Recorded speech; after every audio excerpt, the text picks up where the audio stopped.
Welcome to For Love and Play. I'm matchmaker comic Yael. With me is comedians Keenan Weaver and Louie B. For Love and Play, the show about dating like a goddamn adult. We're going to discuss who to spend your time with for love or for play. Let's do it, boys. This show contains adult content for entertainment purposes. Listener discretion is advised. Not a doctor. All right, I am so excited. Thank you for tuning in to For Love and Play. We're back after a 1-week hiatus, and I miss you guys so much, so thank you for listening in. I'm your host, Keenan Weaver. Super excited because it's my birthday weekend, and I'm back with my favorite people. I missed you guys, Yael. What's birthday, boom, boom, boom, boom. It's your birthday. I'm good. How are you? I'm doing spectacular. Louie, what up, man? Happy birthday, my fur baby. I appreciate that, even though I grow hair nowhere. Weird. That's another topic. Anyway. The topic that we have on for today is not about where I grow hair. It is about the man language and what men really say when they say X, Y, and Z. Because apparently people don't think men mean what they say, and we got to kind of translate our code words. Right, Louie? I guess. I thought we were being straightforward, but I guess not. Oh, yeah. Well, can you translate what I just said? Okay, what did you just say? I just said, right, Louie? Yeah, you said, meaning you wanted me to agree with what you just said. And that's exactly what I meant. So you see what we're going to get into? Tell the people how they could join in on the conversation. This is what I need you people to do, and I really need you people to start doing this. If you're listening and you got questions, we got answers. We're like, I'm going to steal that from Radio Shack because they're not using it anymore. So you're the Radio Shack of love. No. We're more like the Best Buy. Yeah, that's true. No, we're corporate. That is true. Yes. So this is what I need you people to do. First, you could follow us on Facebook at facebook.com/forloveandplay, and you could send us messages and post your questions there. What you want us to cover, all that lovely stuff. If you're in a crisis. Relationship wise, because we're not trained any other way. That's one place to go. You can also send us an email at forloveandplay@gmail.com, or you could follow us on our Twitter on Twitter at forloveandplay. Take it away, Keenan. All right. I feel like I'm not even the one that should take it away. I think this part we should leave up to the Queen. I think the Queen has some questions, and she wants the guys in her life to help. What in the hell decipher do these people mean? The hieroglyphics that men spew. Sorcery shit.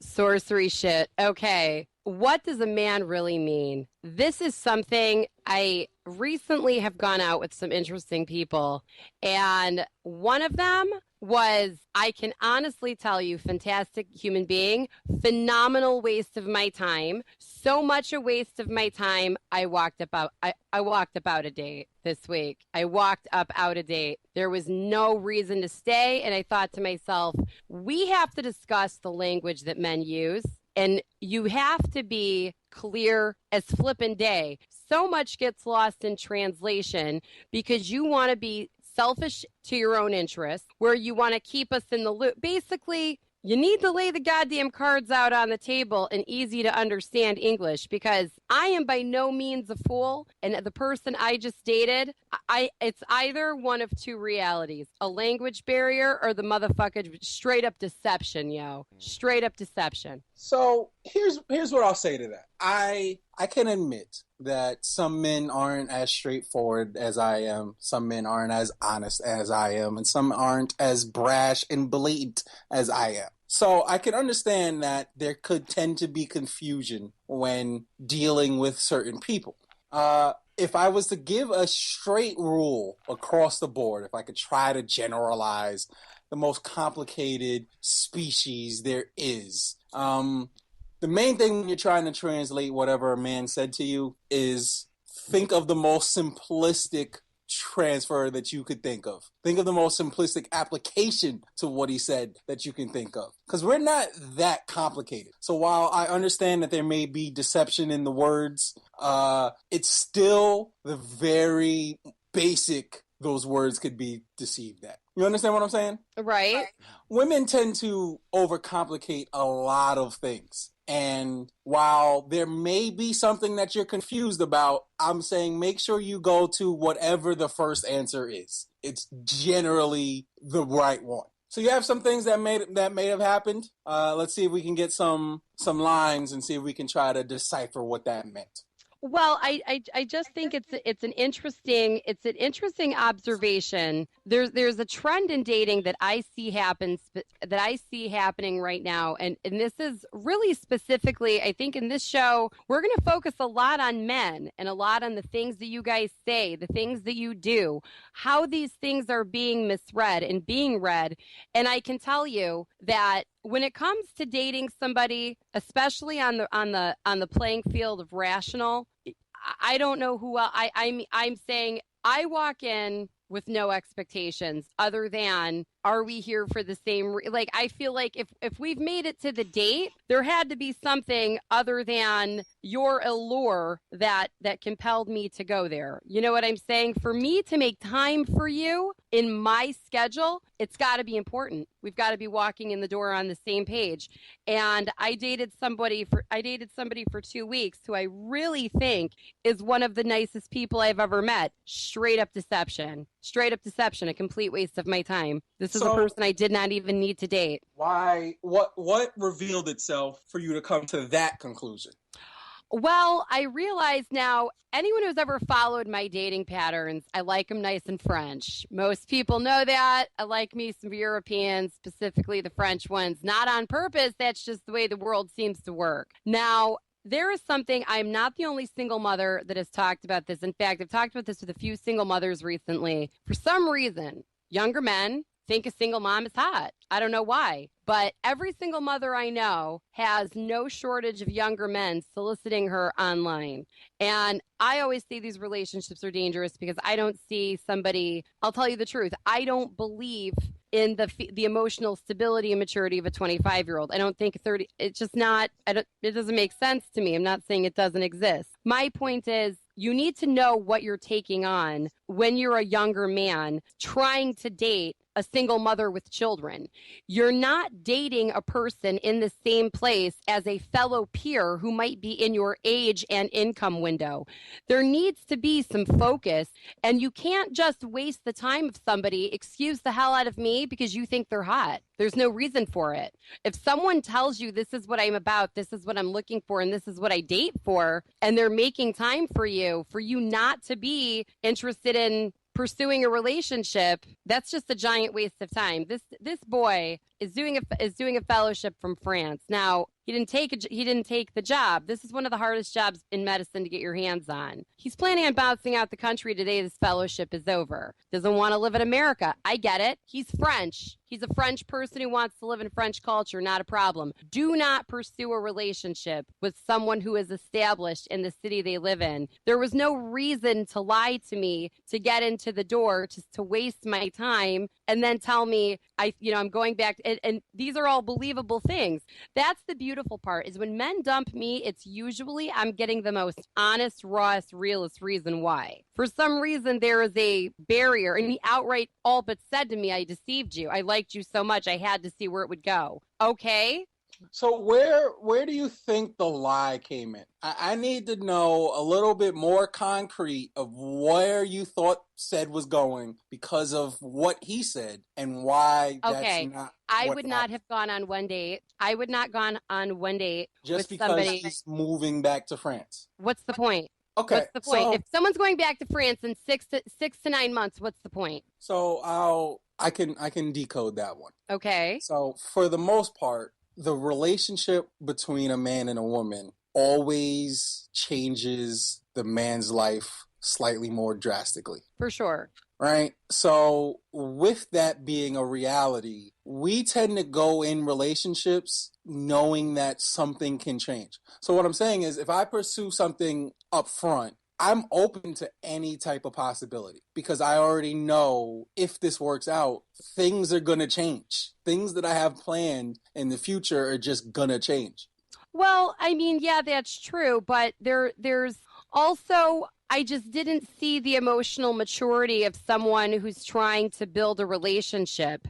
I didn't see, I mean, I didn't see a justification. It's just not, I look at it like this. I understand that most people have more free time than I do. Maybe even most single mothers, because maybe their job structure is much different than mine. For me, I have to go on dates that make sense. I have very limited time to spend with my children. My children are in school. They go to one of the best nursery school situations in Brooklyn. They're in school all day learning a hard curriculum. Their time with me in the morning and their time with me at night, and then our time on the weekends is very precious and very sacred. I look at it like this. I'm 31 years old, emotionally dating for the right reasons. I have 2 children. I have a career. I'm established. I have a life. I have friends. I'm saying I have a set network for someone to kind of join in on the fun. I'm not really interested in someone sorting it out. Age gaps also. It's like I was apprehensive about dating somebody younger than me. Not much younger. He's only 3 years younger than me, but still. And it kind of looks like you're looking for someone to spend your time with on vacation before you go home. For me, when I'm with you, when I'm with a man and not in my home, that's time away from my family. If I'm spending time with a man who might be one day an extension of that family, I can justify spending that time with you. If not, I cannot. That's the way I look at it. You're right. I want to good. clarify on you date for the right reasons, and this is the problem that arises is you date with a specific person. I'm not saying this is the right reasons. What I'm saying is people should date with a purpose, and Right. that purpose changes amongst individuals. Now, the goal and the key to a successful relationship, no matter what that purpose is to make sure that the purpose is in line. Once that is aligned, then you have success. So you're right. You probably nailed it right on the head. You took my first rule when translating and decoding man language. You went for the simplest move. And the simplest move was while he's on vacation, he found somebody attractive and he wanted to see if he can either get some while on vacation or set up something in the future. That is this is someone who would have exclusively dated me for the next year of his life. I'm just saying there's no point for me to be something that entertains you. Likes me as a person, enjoys my company, all of those things. Awesome. I still can't justify spending that time with you. It doesn't matter. Now, I'm not saying you're treating me like a hoe. I'm saying I don't have time to invest in you. Here would be my devil's advocate. So you're saying that he has a year here, right? Mm-hmm. That is plenty enough time for you to change his world. And to change him, right? Not him. I said his world and his plan. Aha. So what I'm saying is, let's put a real world. Okay. So I have a couple of opportunities that has been brought to my attention that is making me think about relocating to LA.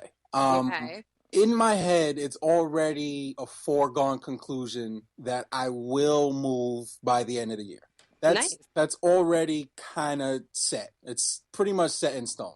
Not stone yet, but it's on paper, written in pen, right? And if I meet somebody between now and let's say December, which is my tentative date, she has the potential to not change me, but change that LA decision. This is a person who's very hooked up overseas in their career moving forward.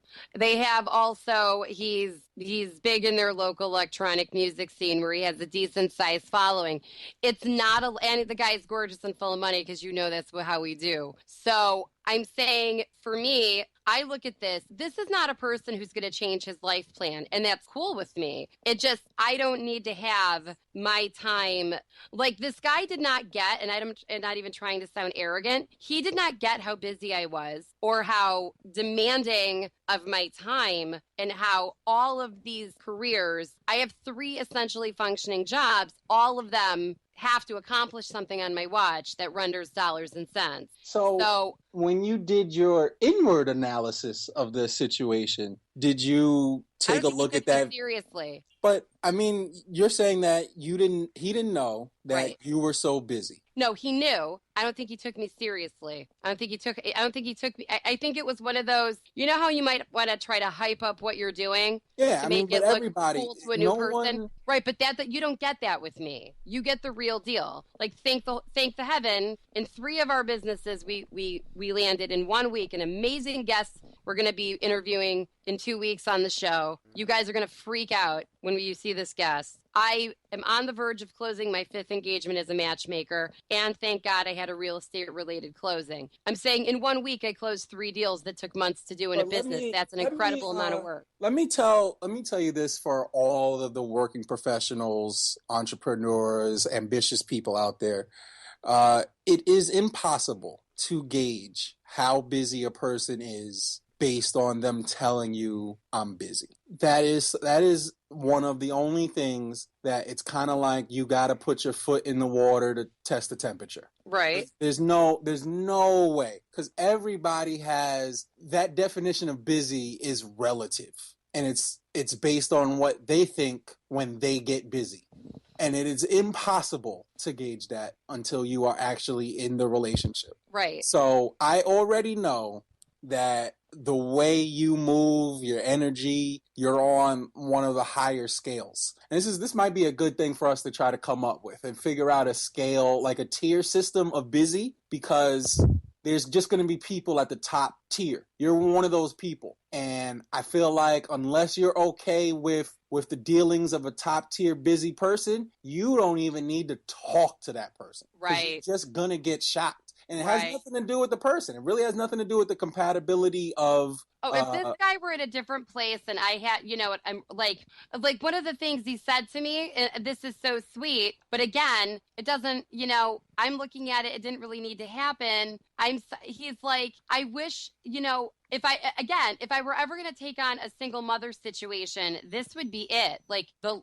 Would you even, he asked me straight out, before we shoot this down and say that we don't want the same thing, would you even have an intelligent discussion with me about relocating to Paris? No, I am not taking 3 Jews to ISIS-infested Paris. Absolutely the hell not. No. So at least you thought about the potential of changing and making it work. So what I'm saying is you thought about, all right, would you be willing to move over there? No? Okay, that's fine. That's your prerogative.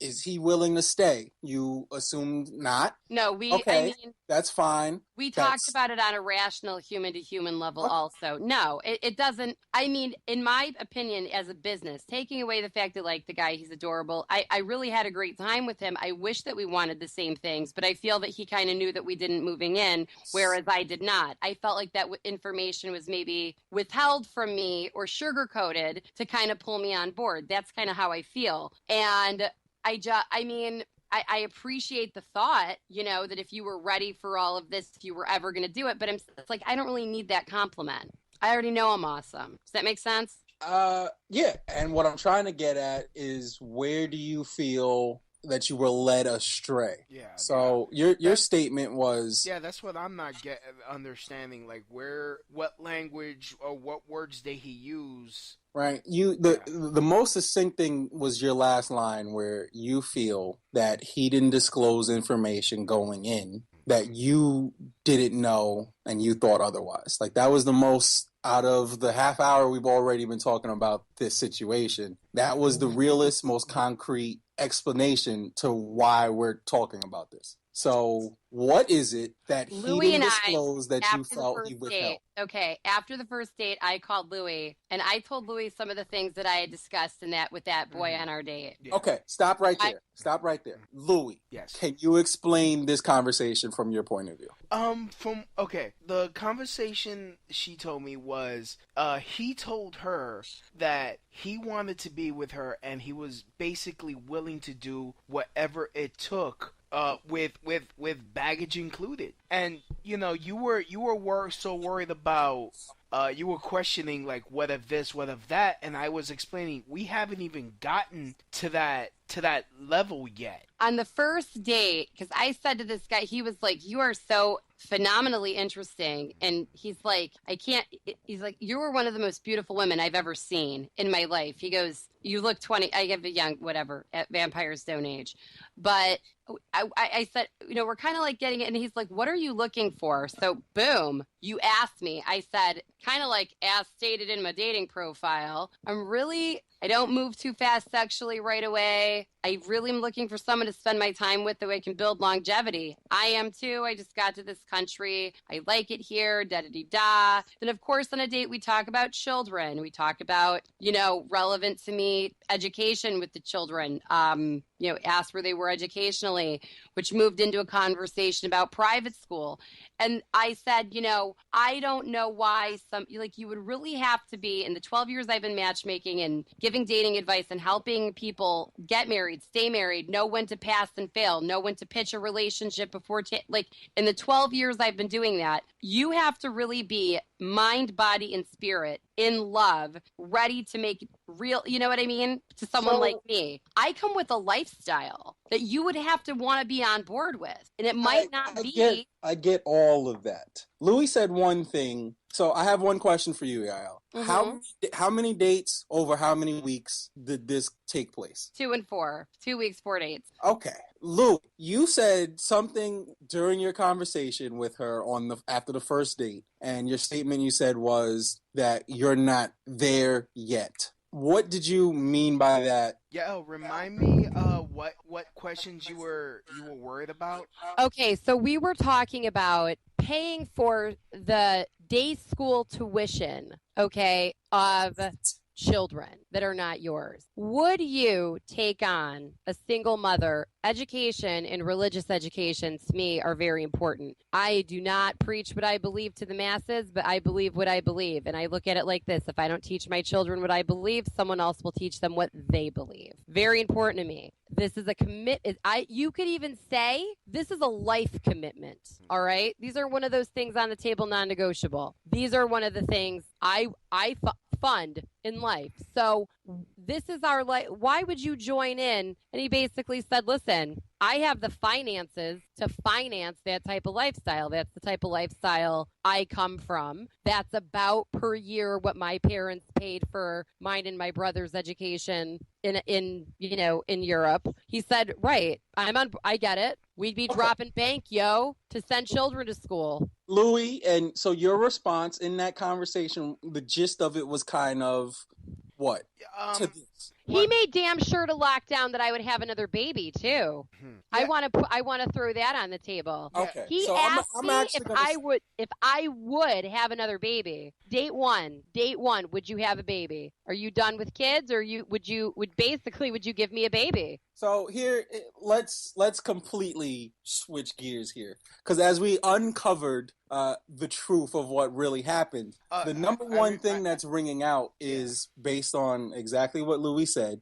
You're not there yet. Yeah, so especially after the first date. I had any idea I was going to talk to this dude about tuition and children? But here's what I'm saying. Exactly. She was raising some concern. You were raising concerns that you shouldn't have even been thinking about on a first date. Well, it wasn't until our date. I get it. I get that the flow of the conversation took you this way. But here's my point. So there's actually 2 points to this, and I'll save the last one. The first one is let's not think of it being as extreme as it was. A lot of women, this is the biggest mistake when we go with man language. A lot of women, you should always look at 2 things. You should look at, I'm not absolving any man of any guilt. I'm saying that some guys are deceptive, some guys lie, some guys change their words in order to get a hidden agenda. That is true, and that can be the case in certain situations. But at all times, women need to also look inward in how they aided whatever they are also feeling. So,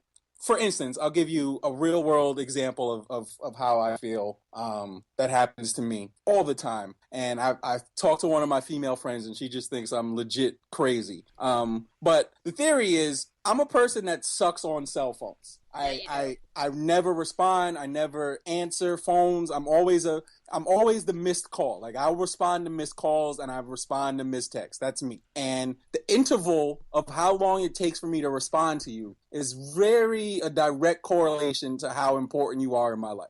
And that is earned over time. I did not get here overnight, ladies. There was a long time before I got a pickup after 3 rings. Long time. And it's not even that it's the pickup it's always depending on what I am doing, right? But you have earned that I always call you back within right? In a respectable amount of time. Yes. So women, though, any woman that I am dating, they always come with the entitled expectation that they have earned what you have earned. They think just because they're pretty, just because they're dating, that they earned an instant 3-ring pickup or you ain't know me. Or a return call during the day or a return text during the day, right? So I'm just setting up the world that I do miss calls and I do take a while to get back to text messages. Now, I was talking to my friend about a situation of a girl that I was dating, and I was well aware that I was doing something when the message came in. A text message came in. I was doing something. I made the mental note that I got to respond to this, but I can't right now. That's what happened. And it's never a malicious thing. But after that moment, more and more time went through before I responded. And I just forgot. Like the first day, I just kind of just forgot. Then I was aware that I forgot to respond and kind of was keen aware of how long it's been since I responded. So the conversation that I had with my friend, this was already kind of like 3 days of no response.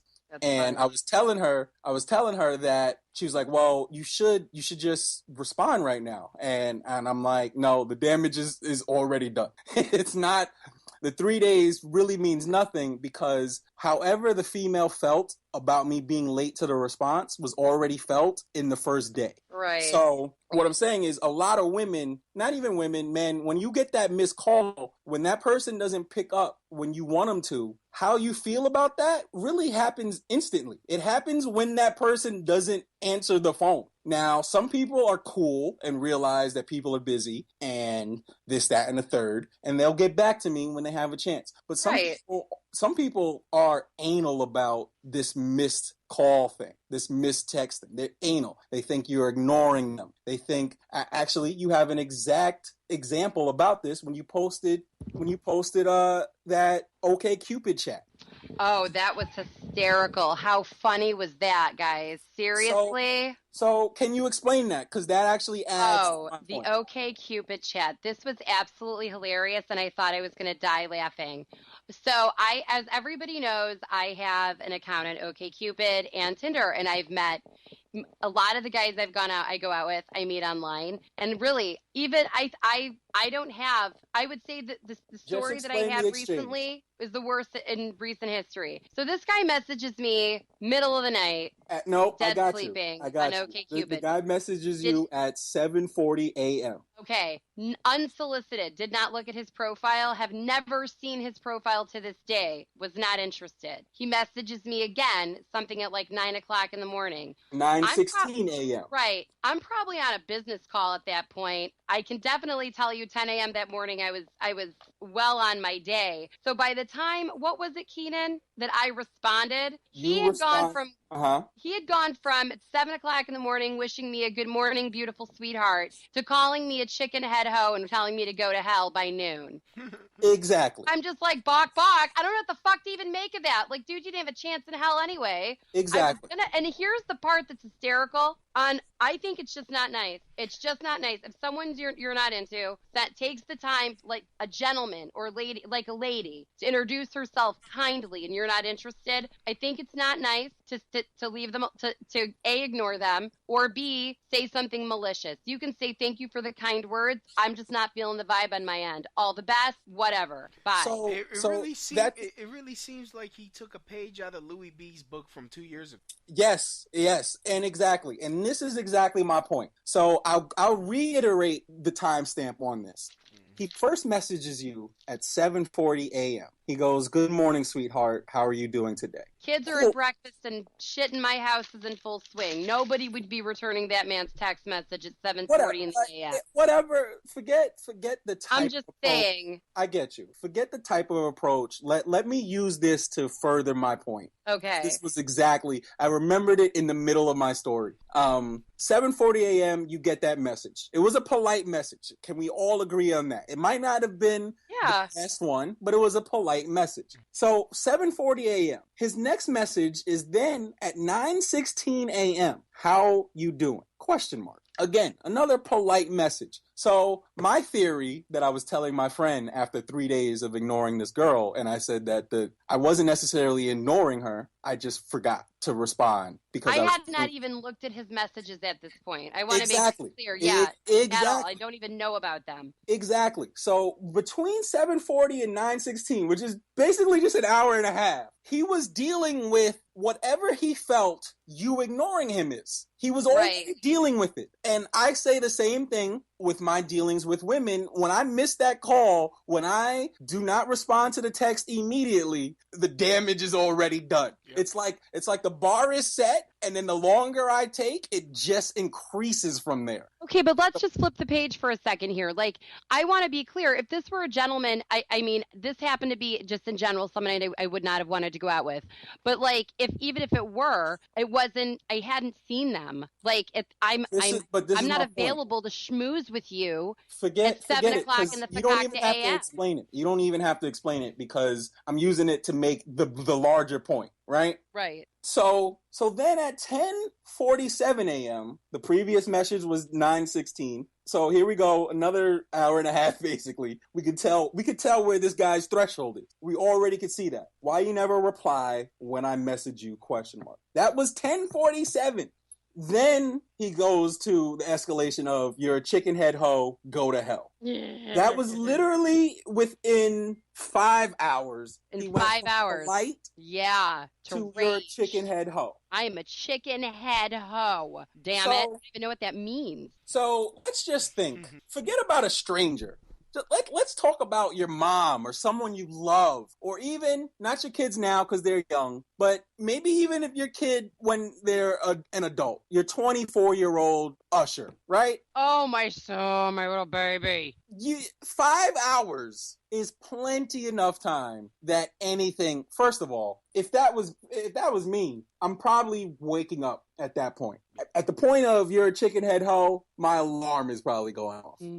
That's just right. I'm a comic. That's just my life. Right. 7:40 a.m. You would have been I'm not responding to anything at 7:40 a.m. I'm not responding to any AM things.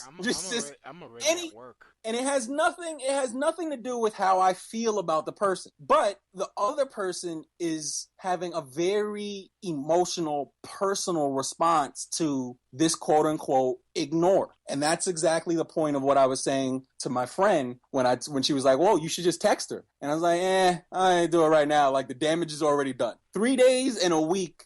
At this point, it doesn't matter if I get back to her a week or 2 weeks or 3 weeks from now. The damage is already done because I didn't get back to her in the first 24 hours. Right. The damage is done. So what's funny is I haven't talked to my friend since then, but I have talked to this girl, and we are setting up a date. So obviously the damage wasn't that bad, but we had this real conversation of, I definitely went through some things and didn't get back to you. So I used that example to explain how you feel deceived when Louis is right in the fact that you're not even there yet. So no, but I want to make clear. I knew you weren't there yet. I get it. But what I'm saying is, even when you know, even when you are aware of the reality of the situation, the mistake as far as man language goes that a lot of women do. That's why I said I'm not absolving them. I'm saying that men do this, but I'm also saying there's also a 50% chance that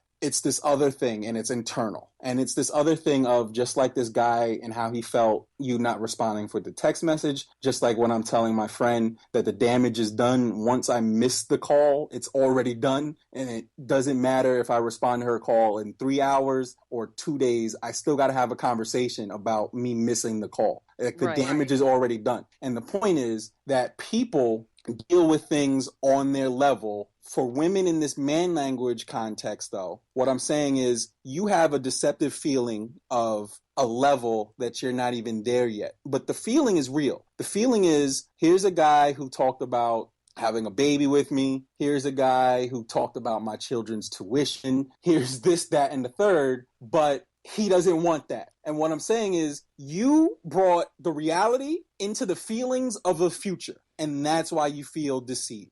The future hasn't even gotten there yet. So you have a feeling of something that doesn't even really exist. It's just where your brain took it. Right. It's not necessarily but I don't think him being deceptive. I don't think I mean it was just interesting to me to see some obviously this does not normally come up on a first date, not usually. This is a good extreme example. I asked him, why would you not why would you, but kind of like why would you bring up children? And he's like, if someone doesn't want to have kids, it's not even worth his time. Like it's not even worth going out with somebody. He had gone out with a woman who didn't want to have any more children. It was like, why did I waste 2 months of my life with you? That's good. That is a very real, practical question on a first date. I believe that having children, whether you want it or not, should be said very early. That's fine. Yeah. The actual conversation of the tuition, that might be extreme. So that's fine. And I'm not saying that. Well, no, we were asking about talking about Right, but what I'm saying is talking about it different than your actual children. Talking about it and then getting upset about something. Those are the two different things. That's what I'm saying. So here's my struggle in the dating realm. When I date a girl, I get perceived as boyfriend material. It tends to happen. It tends to happen instantly for them. So what I then, from the course of whenever they make that judgment of, oh, he's a potential boyfriend, I then get judged as a boyfriend. Do you understand what I'm saying? Yeah. From that point, from whenever she feels Keenan would be a good boyfriend, I get judged as a boyfriend. That's unfortunate, but that is true, yes, because you are, hands down, by looking at you without argument, boyfriend material. Definitely. Yeah, absolutely. But I'm not a boyfriend. So why am I getting judged at that? Because so what I'm saying, you're a good guy. I get it, but that's what I'm saying. That's the smart and all the fun shit. That's the internal female problem. That is not my problem. My problem is not because I'm boyfriend material, I gotta act like a boyfriend just because I'm boyfriend material. Right. See, me being judged on that scale is very bad. You're right, though, to say the judgment, because that's right. Women, when they don't get the boyfriend treatment out of you that they think that's going to come standard because you're so nice, because you're such a good guy, because because all of these things, they do get disappointed, and it is not. I'll actually go as far to agree with you. This isn't disappointment that I think is brought on by you. That's what I'm saying. It's brought on by false expectations, because you are a good guy. So women assume that you're going to be this way. Well, of course, you're probably looking for a girlfriend. Probably this. Women rely so much on probably, I can't even tell you. And that's probably and hopefully. That's the exact point on deciphering this specific situation. It's that he is now being judged to the standard of whatever this future, and you haven't arrived at that future yet. So yes, when you're my girlfriend, you definitely get a response in the say, I can't go to sleep without returning your missed text or call. That is what a girlfriend has earned. But a girl on my first date has not earned that. But because we're on our third or second date and she has seen potential of boyfriend material, I then get judged to that standard. And that's not my fault, because you haven't earned the before sleep return call. And that is not an asshole. That is not a thing. That is just the reality of where we are at the stage that we're at today. That's the stage that we're at today. I'm not saying that the stage can't change, but it won't, because you're judging me on another level. You're already judging me on another level. So I have these conversations as if I get into like, oh, yo, we've been together 3 years type trouble when we've only known each other for 2 months. Those are the conversations I have over and over. And why would I why would I go into a relationship with somebody that I'm already being nagged? Right. I'm already being nagged as if we were 3 years together and we've only been together 2 months. So when you're deciphering man language, it could be. He could be deceptive. It could be. But also, women, look at the stage that you're in. Judge on that plateau and stop putting your assumptions into your feelings, because that also creates complications that wasn't there in the first place. You know, I mean, and I want to say something that I think is really powerful and important to mention is that I feel that maybe when I didn't walk out dishonorably, but when you leave a gentleman's dwelling with, you know, when the intention was that you were going to stay and then you change your mind to leave, that's an action that he's not going to forget. That means more to him than anything you've said this evening. And I basically said, listen, there's too much here. We're just in two different places of life for me to justify. I said, right now, I could wake up at, 5:45 in the morning to be home and by time for breakfast by 6:45, up with my children, or I can go home and go to bed and wake up with my children. I said, listen, the sacrifice I will make, because I keep my romantic relationships out of my house until we're very clear on who and what you are and where it's going. I can only sacrifice that time if I know we're building towards something with longevity. Otherwise, it's stealing time away from my children. And I kind of tipped my hat like a lady and left. It's just not, it's not what I need at 31 with children. I mean, they've got a bunch of roommates. It's a different lifestyle. And it's like, I can't adapt to this. I said, there's too much of a possibility of this. We're going to break up in 6 months because we don't want the same things, or we can do it now. Yeah, I mean, that's perceptive, but it's also assuming, and that's a line that is a tough line that you have to walk and figuring out. All right, if this is not going to work out down the line, let's cut our losses now. For what he has going on back home, what he's Right. done with this situation, with this internship here, there'd be no reason to leave, and he can walk right back into that and be happy. I don't want that. Right. I don't want to deal with that in 6 months. I think that is, it's fine. I'm just saying, when we talk about the feeling of being deceived and betrayed, you gotta look at how much of it is based on your assumption, and that's just a feeling. You can't do it. You got to deal with it. You can't really do anything to avoid it. What I'm just saying is, try to be aware in where you place that blame on the feeling. Sometimes it is the guy's fault. Sometimes it's your fault. What you guys got to promote? We have recording on the 9th. You guys are going to freak the hell out. The biggest THC cannabis oil, Foria, is going to be on our show talking about their product, how it works, why our government doesn't want you to know about the benefits of it. We are having our biggest and most important guests, the leaders in the industry, the reps for Foria, are going to be on our show. You can check them out at Foria, Foria, pleasure.com. And it is legal for medicinal purposes in the state of California and Colorado. You can follow me on Twitter, Yael Meisels, Instagram, Yael Meisels, YouTube, like, download, subscribe, Yael Meisels Urban Humor, on SoundCloud, Facebook, Yael Meisels. Continue to download, like, and love for Love and Play. We've had a great year of doing the show so far, and we're on to bigger and better things going into our next season. Louie, what you got for the people? I still got the show going on Saturday, April 16th at 6 p.m. at Broadway Comedy Club. I will be performing on that showcase. Tickets are $20 plus a 2-drink minimum if you call 212-726-2496.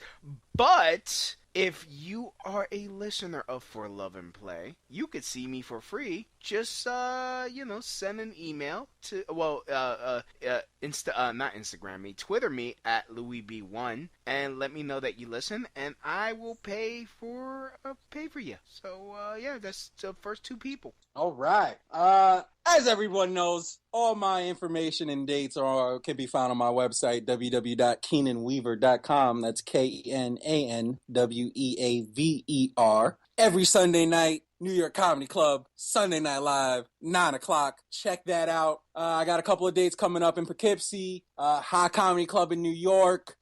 April's going to be very fun. And then I'm going West Coast in May, so those dates will be up there as well for my Cali people. Thank you for listening. Keep loving, keep playing. Have a great day.